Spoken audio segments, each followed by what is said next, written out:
Hello and welcome to the Boostara podcast. I am your host, James. At the Boostara podcast, we talk to leaders in business and education and uncover truths and insights from their amazing experiences. At Boostara, we help businesses boost growth, cut costs, and gain business insights. If you would like to learn more about how we can help you leverage AI to do exactly that, type the word growth into the comments below and I'll be sure to reach out. Today, we are joined by the amazing Natalie McGill, President of HR Consulting at the Theodoros Group. Hello, Natalie. Hi, James. Thank you so much for inviting me. Oh, thank you. Thank you for coming. I think we're pretty much halfway around the world from each other, right? Can you tell our Correct. listeners where Yeah. are you based? I actually am in the city of Los Angeles proper, California, the United States. Nice, nice. So yeah, almost opposite from you out Yeah, yeah, in yeah. the And well, UK. I'm based in Beverly. So you got Beverly Hills in LA. We're Beverly, East Yorkshire, a bit different, but not quite as glamorous as in LA. But for those that are not familiar with your group and yourself, Natalie, could you yeah, introduce yourself and tell us a little bit about you and your journey with the Theodoros Group?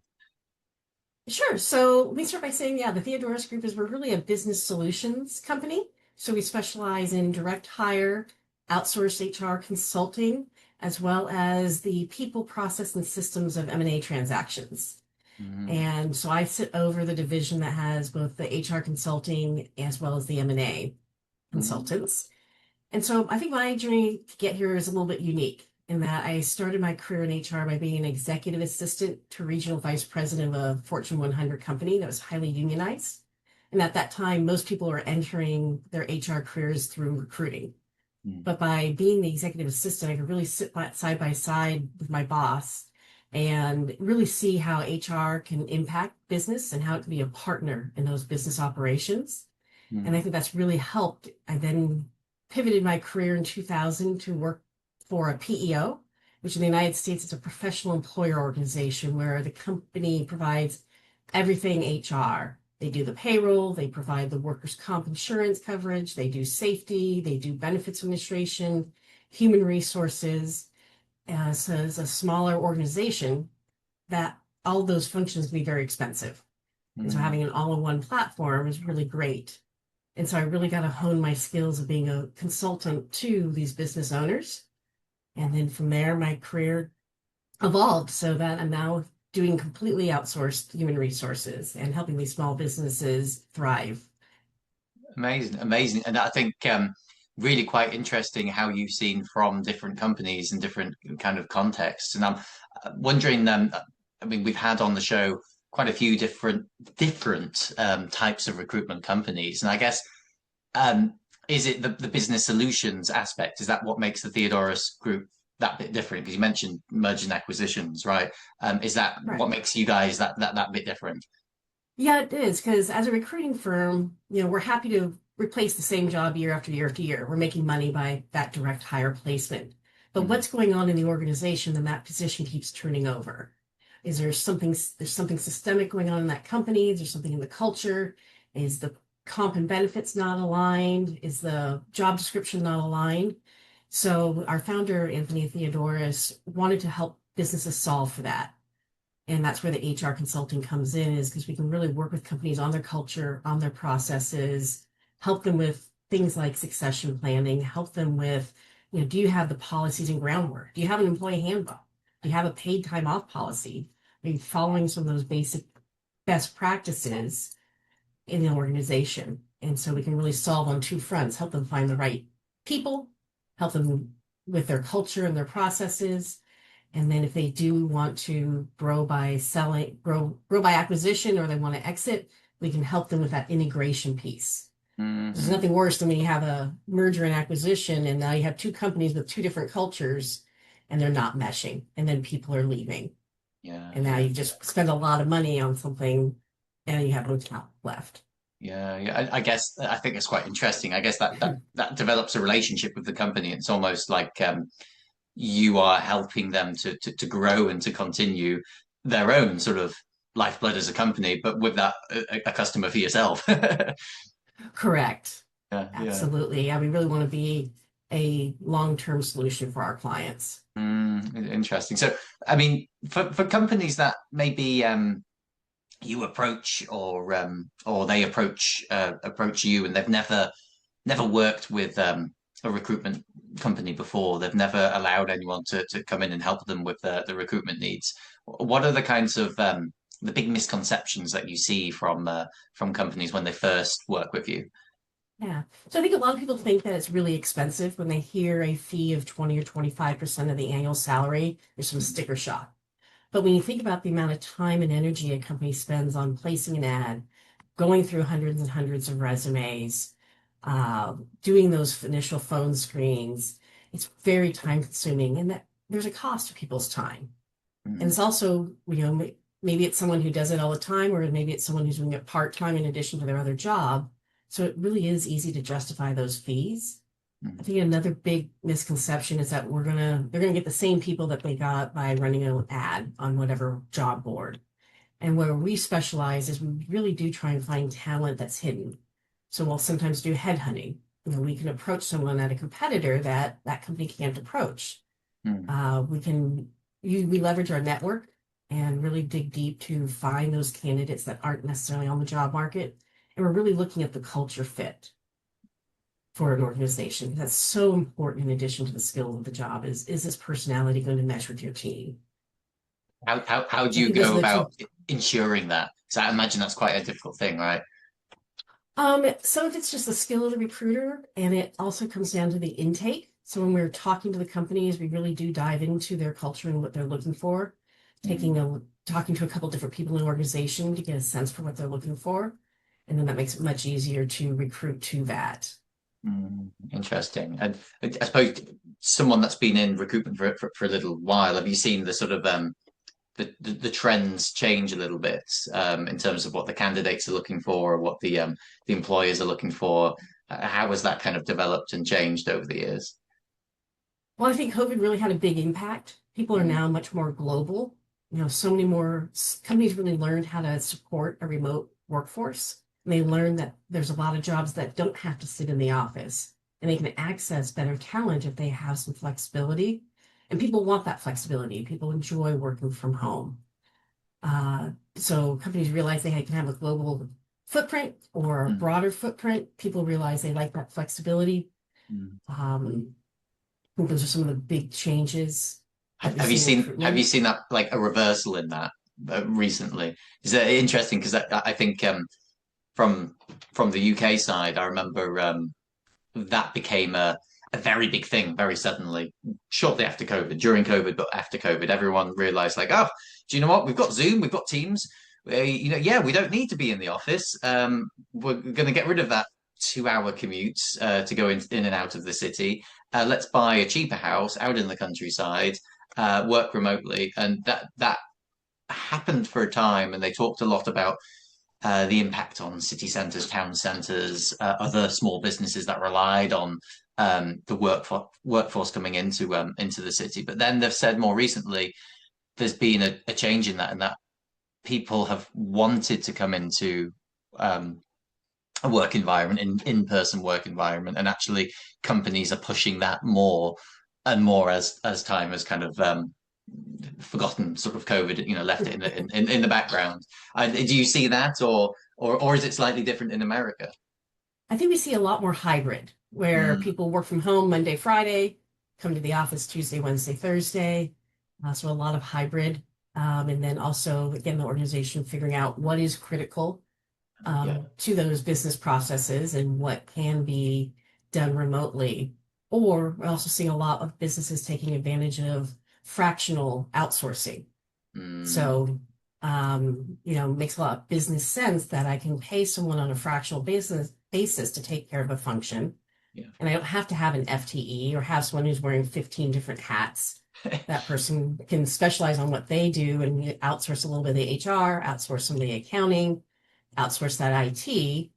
And then people who are coming in for the office are really truly part of the business and running the business.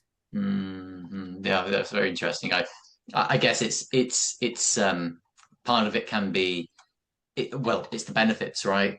People have seen that as that is a lifestyle, that is an option, right? That companies have to provide that kind of that flexibility. But then on the other side, there's the is it going to drive the company results high enough? I know I've seen reports of people saying that is just the companies get much better results when the workforce is together in a unified space. But then I guess it's going to be different for every industry as well, right? It's Yeah. yeah. I think companies also got a lot better at their KPIs, their key performance indicators. Mhm. Is I think companies used to just, oh, everyone's in the office, they look busy, and they must be performing. Yeah, But when you yeah, move remote, you can't see how busy they are. So companies had to really dig deep and go, what are the metrics for success? yeah. What does doing a good job look like? And when you have those better metrics in place, then you keep your top talent, the ones that are performing. You have the metrics to then say, you know what, this isn't the right job for you. Yeah. Or after you've done the proper coaching and counseling and try and bring them into the fold and Hmm. performing. And so another evolution, I think, also is companies used to be like, oh, you have to have a master's degree. You have to have a college degree to do this job. Hmm. And they've moved towards, no, these are the skills I need. I need Hmm. critical thinking. I need someone who can write. I need Hmm. someone who can follow processes, as opposed to, it's not just the degree, but what those skills are. So they're Hmm. recruiting to those skills. So I think these are all really exciting changes we've seen. Yeah, I guess it kind of links in nicely, like what you're saying with the KPIs, probably for your more business solutions, business consulting aspect, right? Like it isn't wrong to have hybrid working, but are you doing it appropriately to get the best results? I'm going to ask you something really controversial, maybe. And this is just going from my very basic level of understanding of recruitment from when I did basic level hiring in Asia for a company I worked with, and that's like generational differences. So um, people can shoot me down for this, but I always used to think, oh, younger people, if it was the first job, that fresh out of college, they've decided, oh, okay, they want to go travel and work in a school. Um, I get the feeling from them entitled. They're just like they uh, they think that they have to have this, and this, and they want more. And that was the feeling often that I would get from younger staff coming in. Whereas people that had had a few jobs before, they would be very grateful for the benefits they got at the company. They'd have a bit of a less entitled outlook. But just with that, that's the controversial bit. But is there a generational difference, do you think, like compared to hiring boomers, say, to your Gen Z, your Alpha, your Millennials? Is that a thing? Is that a conversation you have with companies when they work with you? To understand the demographics of maybe the applications or the people that they're looking to hire. Yeah, absolutely. In fact, it's funny that whole debate has actually started with Socrates. There's some famous Uh, quotes that he has about the younger generation is lazy, they're not doing anything, they don't put forth effort. Benjamin Franklin has lots of quotes about the same thing. So this mm, is something that's been going on for centuries. Uh, but there are differences in people's communication. We mm, have people entering the workforce now who have never known the world without a smart device, yeah. as opposed to boomers where they didn't get their first, if they even had a TV in their younger years, but TV wasn't a thing. Mm, So adaptation to technology, those skills, the communication styles, and of course, they're generalities. mm, Everybody's unique, but there are some generational differences. But I think everyone thinks the younger generation is always feeling more entitled, is always yeah. lazier. Yeah, yeah. Um, but I think also some of that is the younger generation, because they're so used to using technology, they want to leverage as much AI and as much technology as possible. Because why should I Mm, spend 2 hours a day doing admin work if I can spend an hour to get an AI to automate it hmm so I don't have to do all this manual work? hmm So, Yeah, yeah, yeah. And I suppose part of this is not saying that it's like a bad thing. Like the young workforce is just different, right? Their expectations, their wants and needs in the workplace are just naturally going to be different as they always have been, right? Um, I mean, we'll get into that discussion shortly, but absolutely, right? If something can be done quicker and easier, more efficiently, then why shouldn't it be, right? um, don't have to be a dinosaur and do things like it always has been because that's been the way, right? So, I suppose in ways you've got to take the good and bad from every generation that you're working with. I think one quote I heard from a speaker. It's the only bit I remember. He talked about all sorts of different generations, but he said if you are managing millennials, if you are a manager managing millennials, make sure you give them constant feedback. Don't just leave them alone. Don't micromanage them, but give them feedback. They respond and they appreciate feedback. If they don't get any feedback, then then they'll feel upset or they might get lost or something along those lines. I remember that because I'm a millennial myself, so I was like, oh, is my manager this manager going to talk to me in that way? Um, but Natalie, what do you what would you say? What kind of advice would you give to a company looking to work with, say, yourself? They've never used you before. They've never used a recruitment firm before. They've always done it in-house, and they've always been used to that. But they feel like they need to outsource this. They need a partner to work with. What advice would you give them? Just off the bat, working with you. Yeah.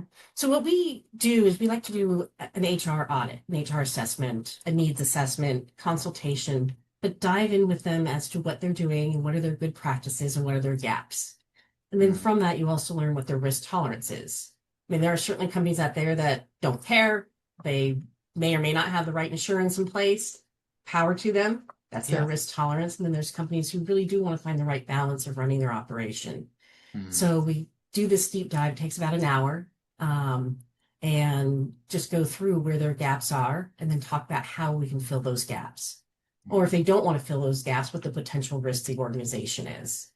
Mm. And just help them do that analysis of, does it make sense to pull this off and outsource it? Or do you just need help with a special project? And we can just come in and help you with that project, and then that'll get things running more smoothly. On the direct hire, what it is, we say, let us try. We find this candidate, it doesn't cost you anything to interview. You're interviewing anyway. And if Yeah. it ends up being the right fit, then that builds that relationship with our clients. And they're like, okay, yes, we can trust you because we know that you know what we're looking for. Mm-hmm. Is there that level of sort of skepticism or caution to begin with before they see kind of results? I think so, Yeah. because it is uncomfortable not to touch it and feel it. Yeah.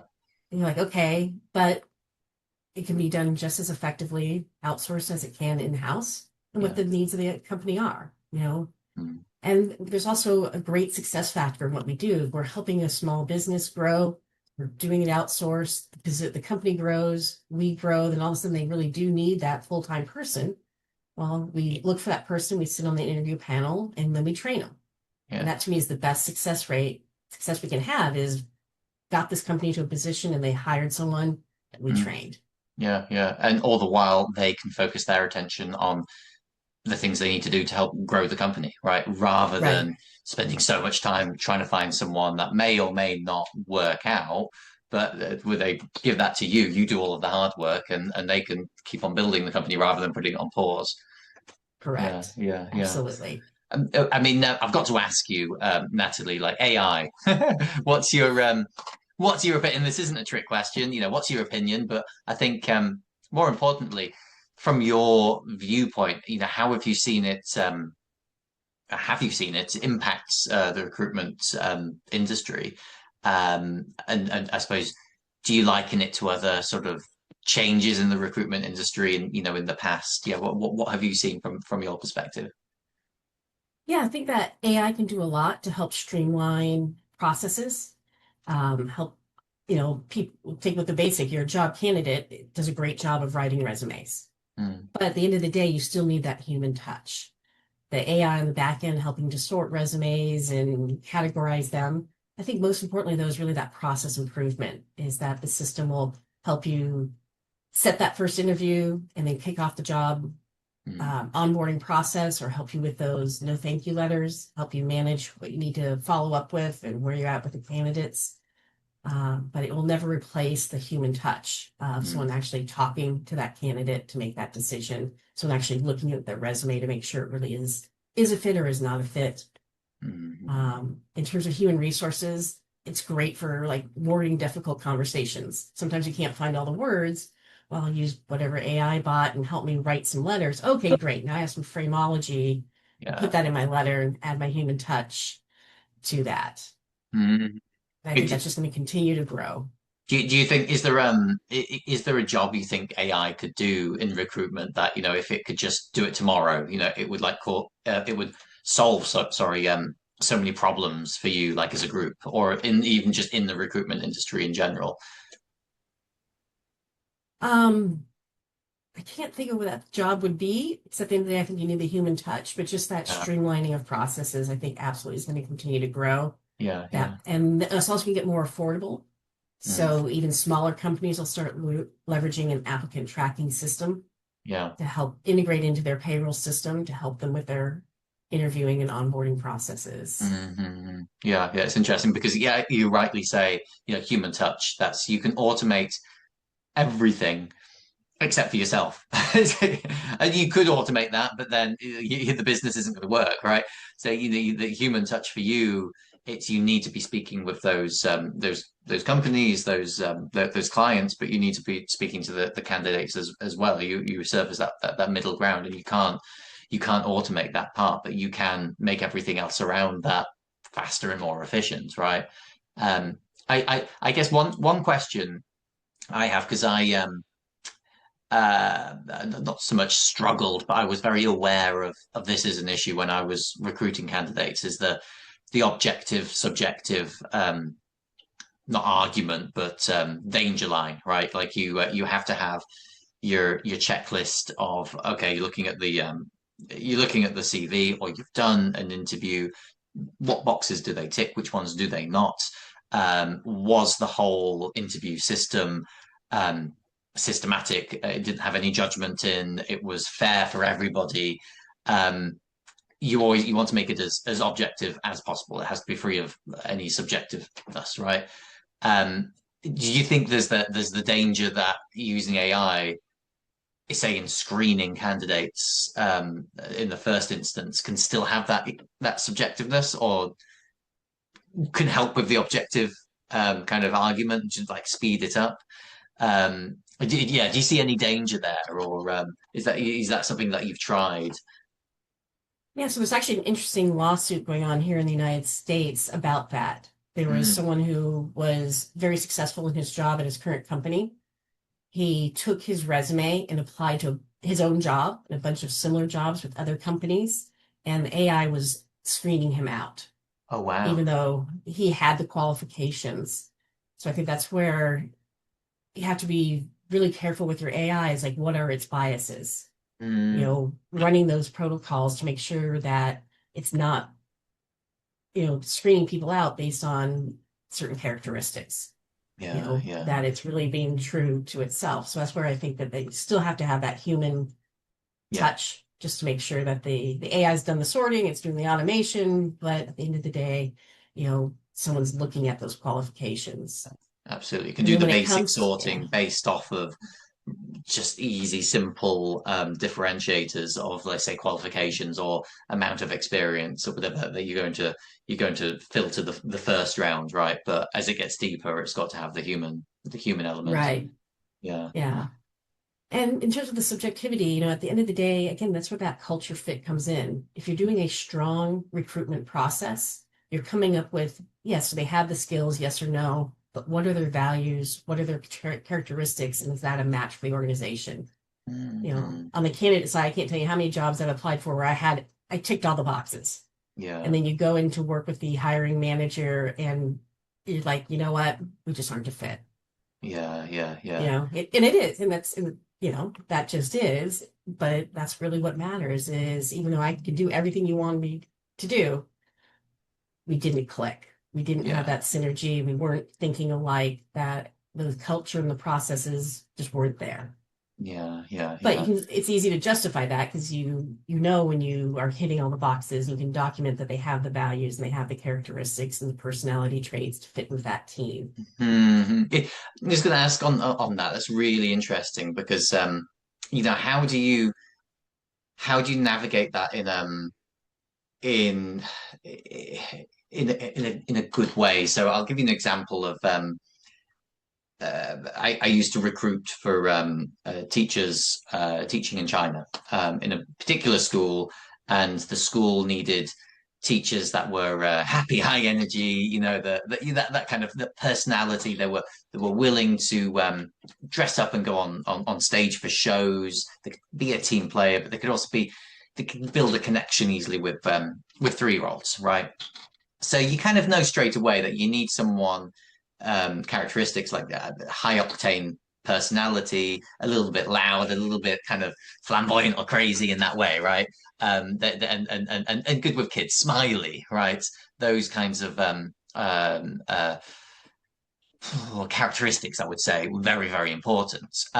But degree, can they pass the demo? Did they have all of the criminal certificate? All of those kinds of things. Those were had to tick those, and then the next round it would be that. And I always found it very difficult that if someone wasn't, if they were just, hello, this is an apple, you can see they're not that high energy, they're not going to be successful, but they've ticked everything else.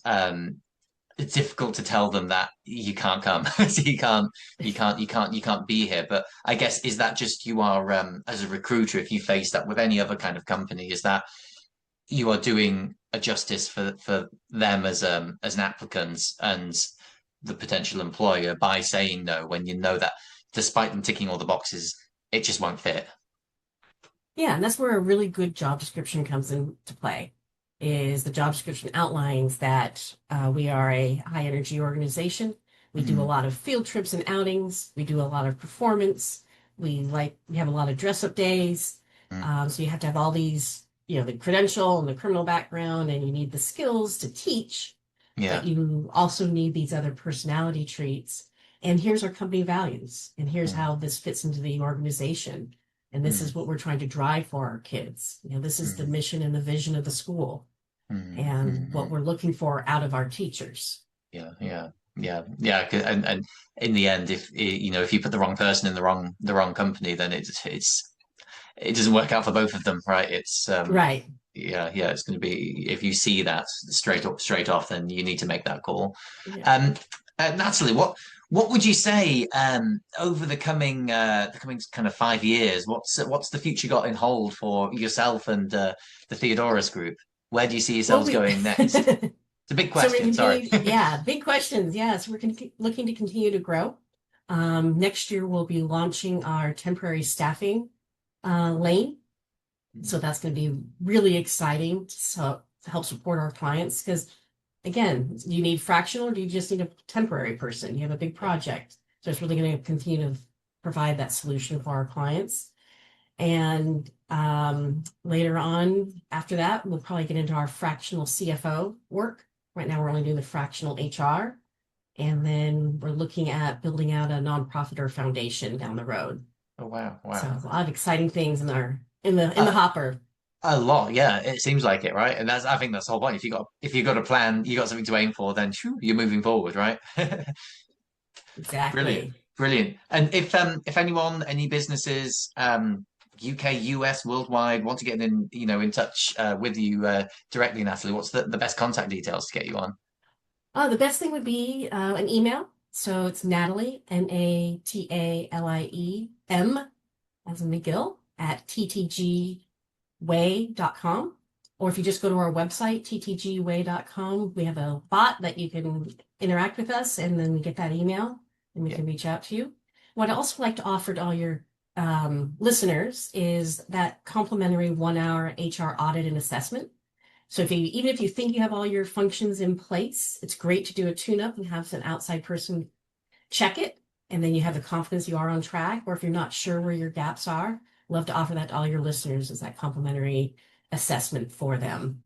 Yeah, an amazing assessment, right? Because even if you think you've got everything, you probably haven't, right? And the likes of yourselves, you work with so many different companies that you know what everyone's doing, right? What people are missing, Exactly. right? Brilliant. Well, I'll put your details in the comments below, so anyone that can reach out can get to you directly, Natalie. Be But it's great. been amazing having you on. Thank you for the discussion, Natalie. Really, Thank you, brilliant to have James. you. Brilliant, and thank you Thank everyone for you. listening.